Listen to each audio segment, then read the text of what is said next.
didn't choose snakes for hair. She didn't ask to turn men to stone. Just think about that for a second.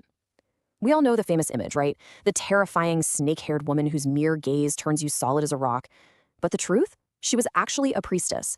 She prayed to the goddess Athena every single day. And her ultimate reward was being brutally punished for being assaulted in Athena's own temple. This is Medusa. And if you're like most people, you've probably been told the wrong story your entire life. Welcome back to another Explainer. I'm your host, and I absolutely love breaking down these complex ancient stories so we can actually get to the truth of them. Last time, we looked at the gods who literally eat their own kids. Today, we're taking a deep dive into the one supposed monster in Greek mythology who was, in reality, the ultimate victim. We are totally dropping the movie monster facade today. We're going to uncover the real, messy, and profoundly tragic myth of Medusa. Let's find out why these ancient stories still hit so incredibly hard today. Part 1. Not a monster, a priestess.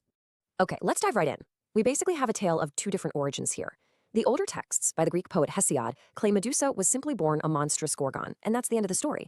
But the version that really stuck, the one everybody actually remembers, was written by the Roman poet Ovid, and it reveals a much, much darker reality. In this version, Medusa wasn't a monster at all. She was completely mortal. She was a stunningly beautiful woman with actual, normal human hair. No snakes in sight.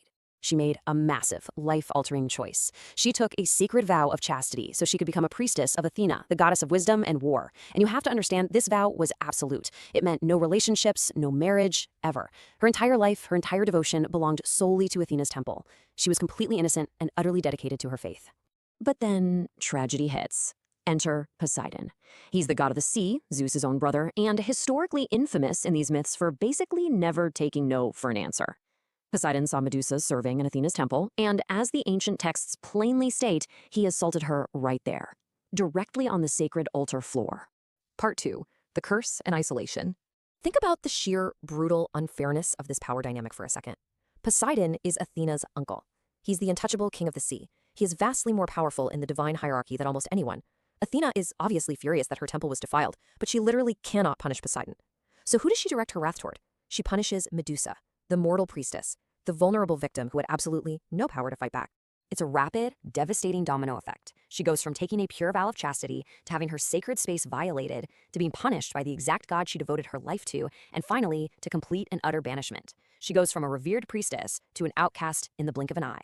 Athena literally turned Medusa's renowned beauty into a deadly weapon. Her hair became living, venomous snakes. Her face became so terrifying that anyone who looked directly at her was instantly turned to solid stone.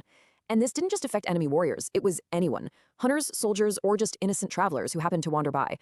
And honestly, the worst part? It was completely uncontrollable. It's not like she could just turn it off. Because she was suddenly a lethal danger to everyone around her, she had to run. She took refuge with her two immortal Gorgon sisters, Steno and Euryale, who took her in. They fled to the very edge of the known world, hiding in a dark cave, miles away from humanity. Think about the isolation here. Medusa wasn't out prowling the countryside hunting people. People were hunting her. She couldn't even look at her own reflection in a puddle of water without risking destroying herself.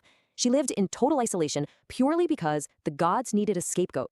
Part 3. Perseus, the hero. Fast forward years later, a mortal king named Polydectes wants to get rid of this young guy named Perseus, so he gives him an impossible suicide mission. Go fetch Medusa's head. But here's the thing. Perseus doesn't do this alone, not even close. He gets what is essentially a divine starter pack. Hermes' handsome winged sandals. Athena, yes, the very same Athena who cursed Medusa in the first place, gives him a polished bronze shield. Hades tosses in a literal cap of invisibility, and Hephaestus gives him a sword. He is armed to the teeth with divine cheat codes. So how does this epic, legendary boss battle actually go down? Well, it doesn't. First, he finds Medusa fast asleep in her cave. Then, using that shiny bronze shield as a mirror so he doesn't get turned to stone, he just walks backward and cuts off her head while she is completely unconscious. There's no epic duel. He doesn't even speak to her. It's literally just the assassination of a sleeping outcast. And right after this, there's a detail that is just gut-wrenching. From her severed neck sprang two children, Pegasus, the famous winged horse, and Chrysaor, a giant warrior. Because Medusa was actually pregnant by Poseidon from that horrific assault in the temple. She died carrying her abuser's children, all alone in a dark cave. But Perseus isn't done. He actively weaponizes the victim. He shoves her severed head into a bag, flies away, and uses it to build his own glory. He pulls it out to turn a sea monster to stone. He uses it to turn King Polydectes and his entire court to stone. And finally, the ultimate insult. He gives her head right back to Athena, who mounts it on her Aegis shield as a glorious, terrifying trophy. Part 4. The Protector's Legacy. Interestingly enough, the ancient Greeks themselves didn't really see her as just a simple comic book villain. They used her face as an apotropaic charm. That's basically a type of magic or a protective symbol intended to actively turn away harm or evil influences. They would actually paint her terrifying face on their own shields and carve it right above their doorways. Her gaze, the very curse that ruined her life, was completely repurposed by the Greeks to ward off evil from their homes. It's a heartbreaking irony, isn't it? She became a guardian after her death, which is the exact thing the Olympian gods never, ever allowed her to be in life, back when she was just a devoted priestess trying to serve her temple. Part 5. Who is the real monster? Let's be real for a second and break down the actual track record here. A very different picture emerges. Poseidon assaulted a mortal priestess in a sacred space. Athena, instead of demanding justice, punished the entirely innocent victim. Perseus snuck into a cave and murdered a sleeping, pregnant woman for clout back home. And Medusa? She took a vow, was assaulted, was cursed for it, and then was murdered. It is startling to realize just how deeply hypocrisy is woven into these myths. Look, Greek mythology is absolutely full of gods behaving badly, we know that. But Medusa's story, it's the one that feels the most uncomfortably modern. Because at its core, this isn't a fantasy tale about a lady with snakes for hair. It's a story about power dynamics. It's a story about victim blaming. Perseus needed a terrifying monster to slay so he could become a legendary hero, and so Medusa was simply made into one. The winners write the history books.